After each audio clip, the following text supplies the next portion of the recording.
నేను నా ప్రొద్దుటూరు ప్రజల్ని అడిగేది ఒకటే, సిరిపూరుగా పేరు తెచ్చుకున్న ఈ పట్టణానికి, వ్యాపారంలో కేంద్ర బిందువు అయిన ఈ పట్టణానికి, ఎంతో మేధావులు ఉన్న ఈ పట్టణానికి ఎటువంటి శాసనసభ్యుడు కావాలో ఒక్కసారి ఆలోచించాలి.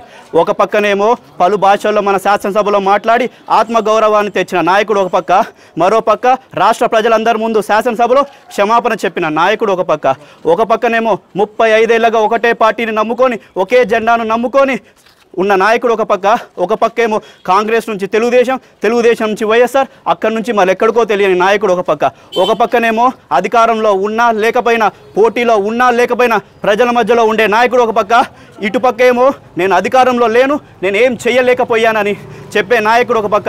మాకు నమ్మకం ఉంది, ప్రొద్దుటూరు ప్రజలు సరైన సమయంలో సరైన నిర్ణయం తీసుకుంటారు. మాకు నమ్మకం ఉంది, మా పసుపు కుంకుమ కానుక మమ్మల్ని గెలిపిస్తుంది.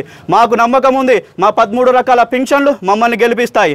మాకు నమ్మకం ఉంది, మా నిరుద్యోగ వృత్తి మమ్మల్ని గెలిపిస్తుంది. మాకు నమ్మకం ఉంది, మా అన్న క్యాంటీన్ మమ్మల్ని గెలిపిస్తుంది. మాకు నమ్మకం ఉంది, మా రైతు రుణమాఫీ మమ్మల్ని గెలిపిస్తుంది. మాకు నమ్మకం ఉంది, మా డాక్టర్ రుణమాఫీ మమ్మల్ని గెలిపిస్తుంది. మాకు నమ్మకం ఉంది, సౌమ్యుడు అనే మంచి పేరు మమ్మల్ని గెలిపిస్తుంది.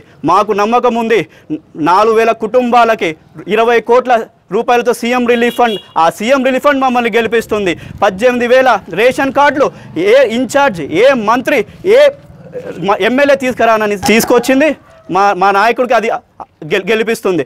నేను నా ప్రొద్దుటూరు ప్రజలకు నేను చెప్పేది ఒకటే, కుందు పెన్న వర్ధకాల ద్వారా మైలవరం నుంచి ప్రొద్దుటూరు పైప్ లైన్ ద్వారా తాగునీటి సమస్యను పూర్తిగా తీరుస్తాము. ఈ వెల్ ప్లాన్ డ్రైనేజ్ సిస్టమ్ తీసుకొచ్చి ప్రొద్దుటూరులో డెంగ్యూ ఫ్రీ మున్సిపాలిటీగా తయారు చేస్తాము.